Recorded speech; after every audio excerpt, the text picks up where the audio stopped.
O tema da nossa apresentação é bioreatores para cultivo ou fermentação em estado sólido, e o grupo é composto por mim, Giovana, pela Yasmin e pela Júlia Barbiero.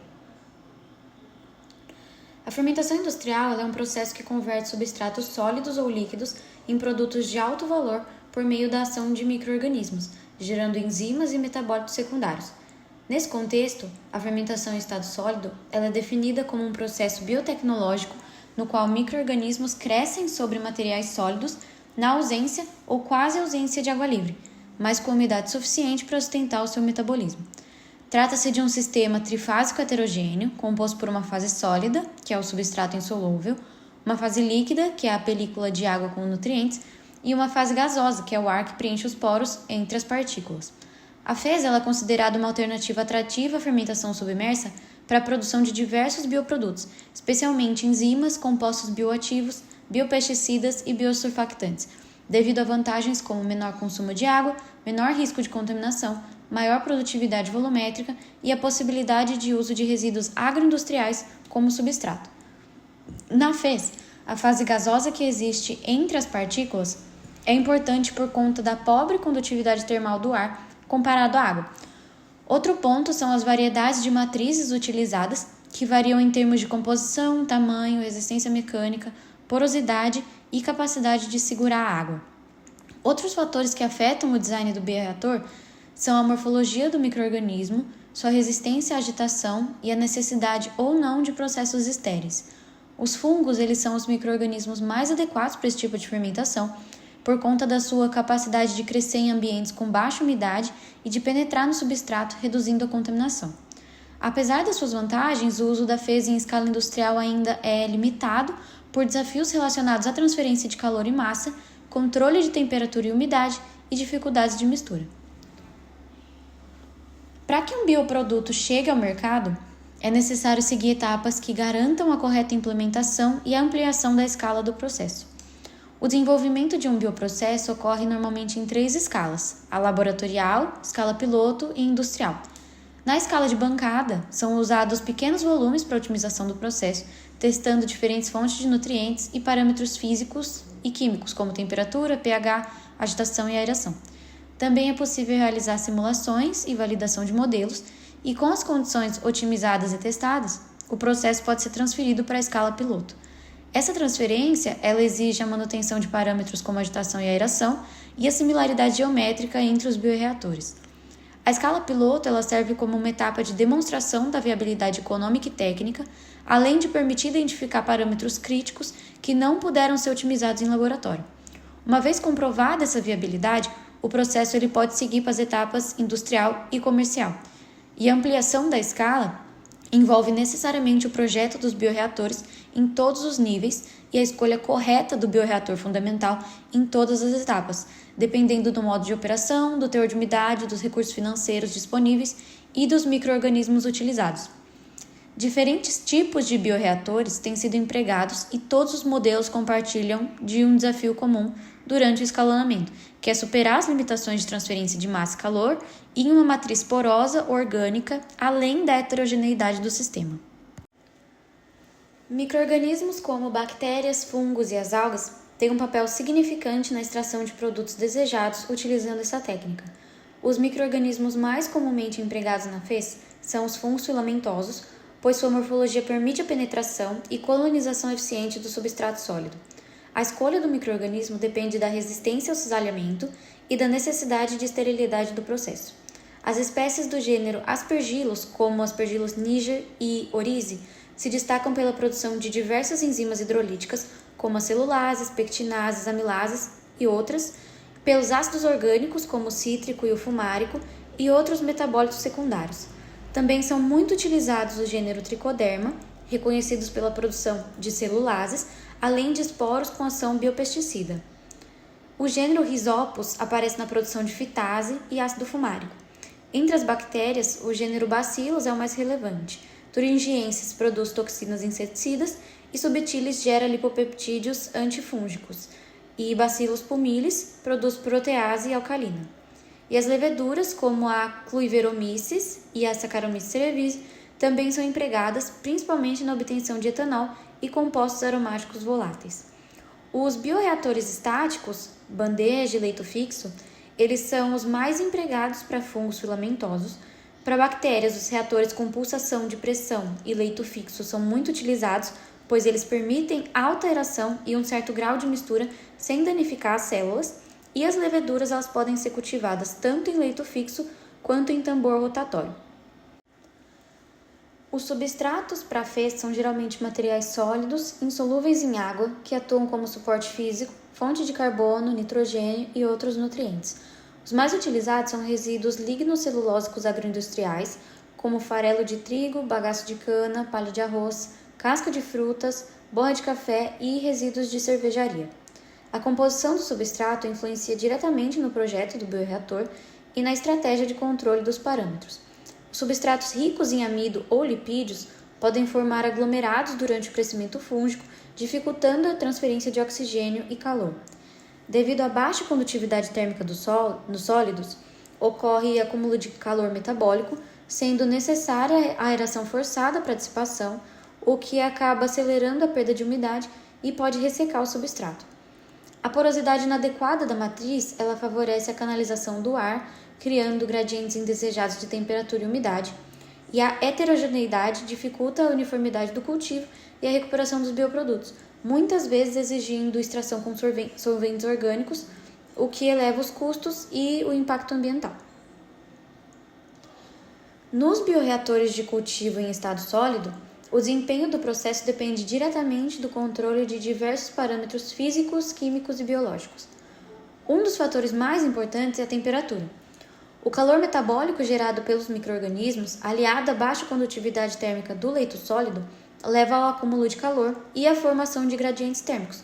Quando a temperatura ultrapassa a faixa ideal para o micro-organismo, pode ocorrer a desnaturação das enzimas, redução do crescimento celular e a diminuição da produtividade.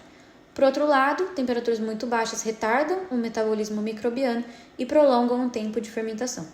Por isso, cada micro-organismo tem uma faixa ótima de temperatura que deve ser mantida ao longo do processo, e o controle da temperatura é feito principalmente por aeração, trocadores de calor internos ou por agitação intermitente. A água presente no substrato é responsável pela solubilização e difusão dos nutrientes, além de manter a integridade estrutural das células e das enzimas envolvidas no processo metabólico. Quando a umidade é insuficiente, ocorre uma redução da atividade metabólica, diminuição da absorção de nutrientes e possível desnaturação das enzimas. Entretanto, o excesso da água reduz a porosidade e a transferência de oxigênio. A perda de água por evaporação durante a aeração forçada pode levar ao ressecamento do leito, exigindo reposição periódica. A aeração, ela desempenha 4 funções principais: fornecimento de oxigênio para os micro-organismos, remoção do CO2 produzido, controle da temperatura do leito e controle da umidade do sistema. Uma aeração insuficiente reduz a disponibilidade de oxigênio, comprometendo o metabolismo celular e favorecendo o acúmulo de CO2. Já uma aeração excessiva pode provocar ressecamento do substrato, prejudicando o crescimento microbiano, canalização do ar e gradientes de umidade. A transferência eficiente de gases é facilitada pela estrutura porosa do substrato sólido, mas depende diretamente da granulometria, compactação do leito e vazão de ar utilizado. A agitação, quando aplicada, ela melhora a transferência de calor e massa, mas ela pode danificar as hifas fúngicas. Como há pouca água no sistema, a dissipação térmica ela é limitada. O acúmulo de calor pode criar gradientes térmicos dentro do bioreator, resultando em regiões com crescimento microbiano desigual. Esse problema ele se torna mais crítico em processos de grande escala, nos quais a distância para a dissipação do calor é maior. Por isso, muitos bioreatores utilizam sistemas de aeração forçada de resfriamento externo para auxiliar no controle térmico. A altura do leito nos bioreatores é limitada justamente para evitar esses gradientes excessivos. A recuperação dos bioprodutos da matriz sólida, como as enzimas e os compostos intracelulares, é uma etapa desafiadora e custosa, podendo chegar a 70% do custo total. E os métodos incluem extração com solventes, extração assistida por ultrassom ou micro-ondas e uso direto do sólido fermentado como produto final. Bom, entrando agora na parte dos bioreatores para fermentação em estado sólido, primeiro é importante a gente entender o que é um bioreator e qual que é a função dele. De forma geral, um bioreator ele vai ser um sistema fechado que é destinado à realização das reações bioquímicas em condições controladas. Então, o papel dele vai ser fornecer um ambiente que é adequado para o crescimento de micro-organismos e também para a produção dos metabólitos desejados. Inclusive, é comum que haja uma confusão entre os termos fermentador e bioreator, e apesar de muitas vezes eles serem usados como sinônimos, os fermentadores são, na verdade, um tipo específico de bioreator que é voltado para processos fermentativos que são conduzidos por micro-organismos. E na fermentação em estado sólido, os bioreatores vão ter uma importância ainda maior, porque eles vão ser responsáveis por promover a circulação de ar no leito de partículas e também por fornecer trocas gasosas para o metabolismo microbiano e também contribuir para a manutenção das condições adequadas do processo. Passando para a classificação dos bioreatores, eles podem ser organizados de acordo com a presença ou ausência de agitação, a forma de aeração do leito e também a escala de operação do processo. Em laboratório, geralmente a gente usa sistemas que são mais simples, como placas de Petri, frascos Erlenmeyer e colunas de vidro. Já em escala piloto industrial, são empregados equipamentos que são capazes de processar maiores quantidades, como a Giovana já citou na introdução. De maneira geral, os reatores podem ser divididos em 4 grupos. O primeiro grupo vai corresponder aos sistemas que são estáticos e sem aeração forçada. O principal exemplo deles são os reatores de bandeja, que eu vou comentar mais para frente. O segundo grupo é formado por sistemas estáticos com aeração forçada, e o principal exemplo deles é o reator de leito empacotado ou compactado. No terceiro grupo são os tambores rotativos, que são os sistemas agitados sem aeração forçada, onde pode ocorrer a mistura contínua ou intermitente do meio sólido. E depois, por fim, a gente tem os sistemas que são agitados com aeração forçada, como os reatores de leito fluidizado e os reatores com misturadores internos.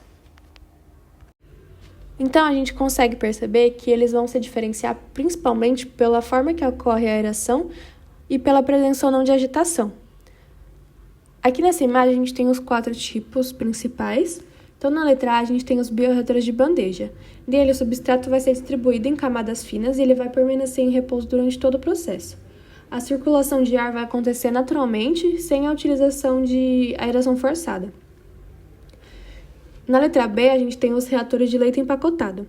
Eles têm o leito fixo, mas eles contam com injeção contínua de ar.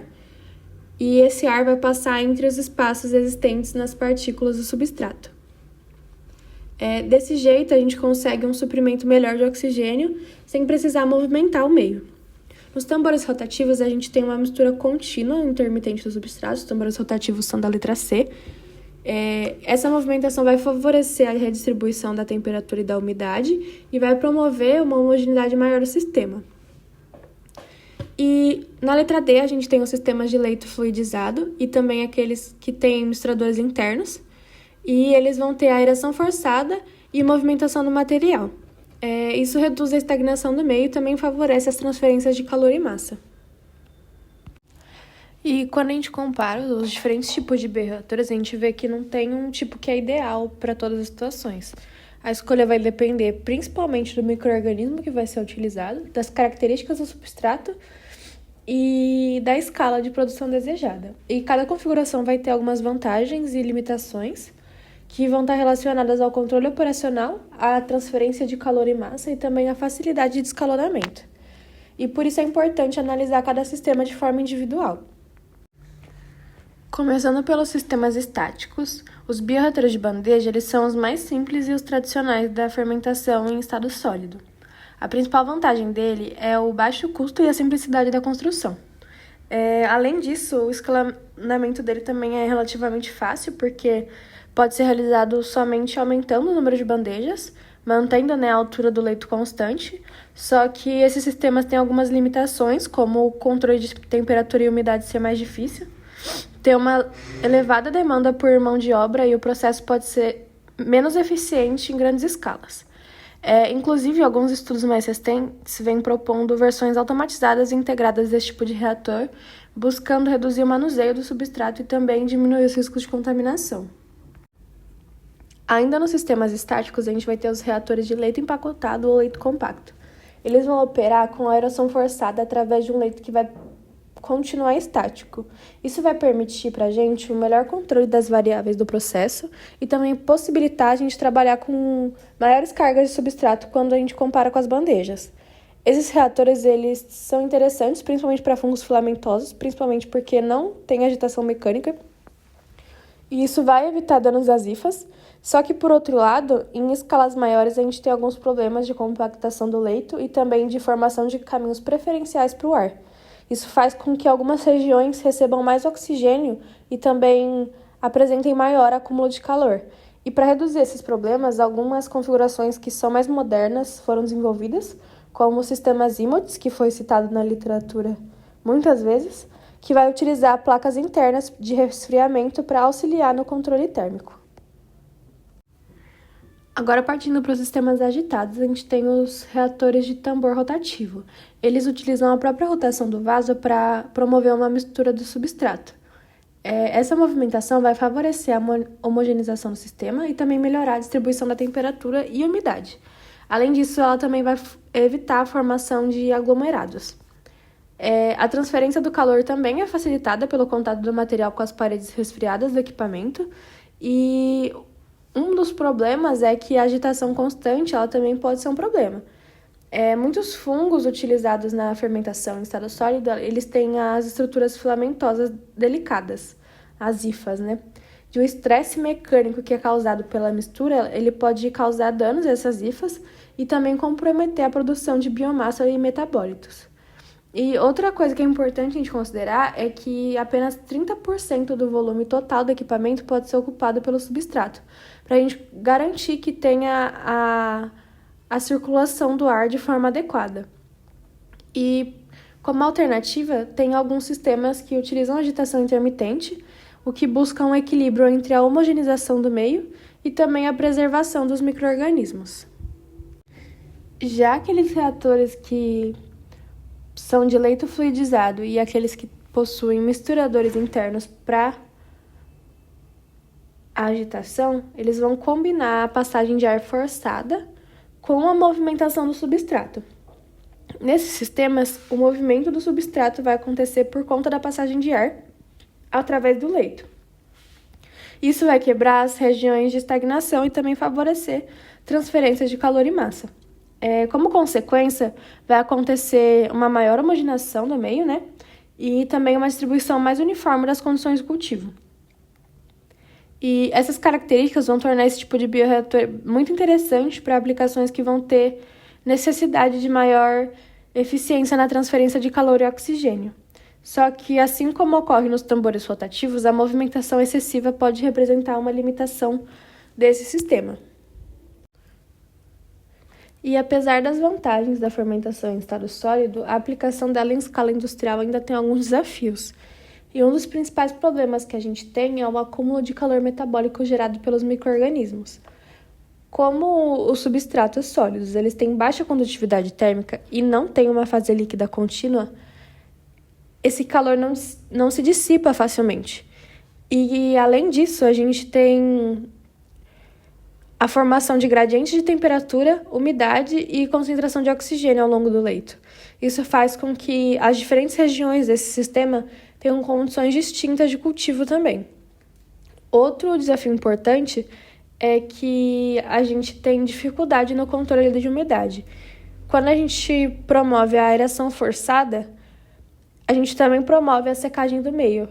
E se tiver também excesso de água, a gente diminui também a disponibilidade de oxigênio. A gente precisa considerar que muitos micro-organismos eles vão ser sensíveis às forças mecânicas e a agitação excessiva do meio também pode comprometer o crescimento celular. Ainda, a gente tem os riscos de contaminação, a dificuldade de esterilização e também a elevada necessidade de manipulação do substrato. E esses são fatores que vão aumentar os custos operacionais. Conhecendo então os principais bioreatores utilizados, é importante compreendermos sobre a transferência de calor e massa, começando pela geração metabólica de calor. Na fermentação em estado sólido, os micro-organismos eles crescem em substratos com pouca ou nenhuma água livre, simulando o ambiente natural deles. Durante o seu metabolismo, esses micro-organismos geram calor devido à respiração aeróbia. Porém, esse calor ele não se dissipa tão facilmente por causa da baixa condutividade térmica do leito, ocasionando o acúmulo da temperatura no sistema, podendo prejudicar o desempenho do processo e favorecer a dessecação do substrato, por exemplo. Contudo, como essa fermentação ocorre numa condição de pouca ou nenhuma água, facilita o uso da aeração forçada como uma estratégia do controle de temperatura. Por isso, o controle térmico é um dos principais desafios da fermentação em estado sólido e deve ser considerada no projeto dos bioreatores. Além da temperatura, outro fator importante é o fornecimento de oxigênio, visto que ele é indispensável para a manutenção da atividade microbiana. Para que ele alcance todas as regiões do leito fermentativo, usa-se da aeração forçada e sensores de oxigênio para medir a sua concentração. Porém, essa difusão pode ser limitada quando o substrato está muito compactado ou apresentando um excesso de umidade. Por isso, o controle desses parâmetros operacionais são cruciais para garantir a produtividade e a estabilidade do processo. Dessa forma, a transferência de oxigênio é um fator determinante para manter a atividade microbiana e garantir a eficiência do processo fermentativo como um todo. Por fim, é importante compreendermos sobre a remoção do dióxido de carbono. Como resultado da respiração celular, esse gás vai ser produzido e vai ser gerado dentro do bioreator.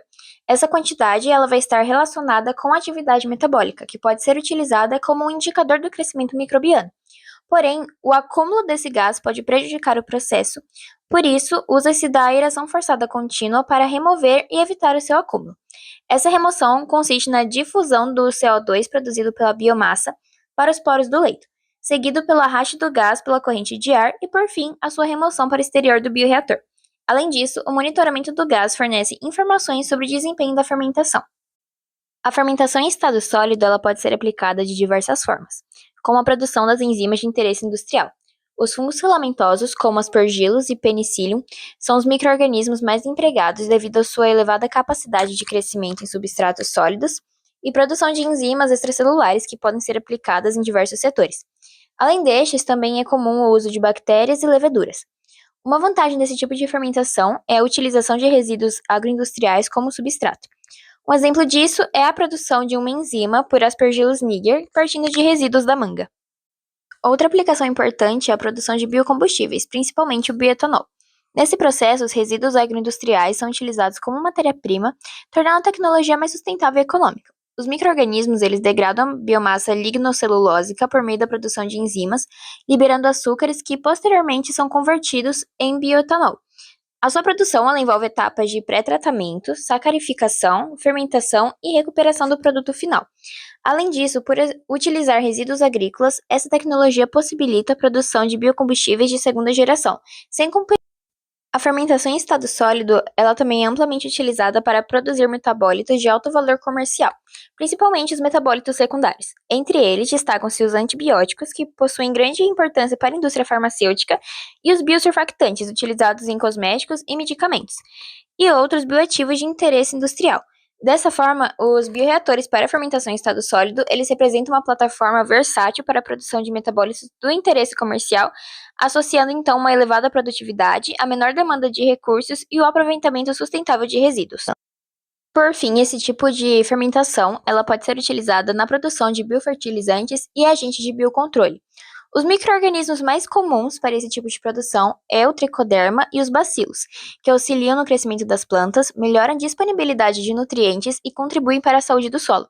Além disso, esses agentes de biocontrole produzidos por esse tipo de fermentação podem substituir parcialmente defensivos químicos, o que torna a agricultura mais sustentável. Essa tecnologia também promove o aproveitamento de resíduos e está alinhada aos princípios da economia circular.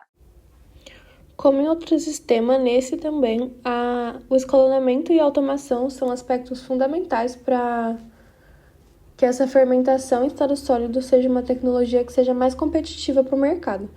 O principal desafio ainda é a remoção do calor metabólico, principalmente quando a gente fala de grandes volumes de substrato, e por isso surgem diferentes estratégias que já vêm sendo utilizadas para melhorar a transferência de calor e massa e também garantir a manutenção de produtividade durante a ampliação de escala.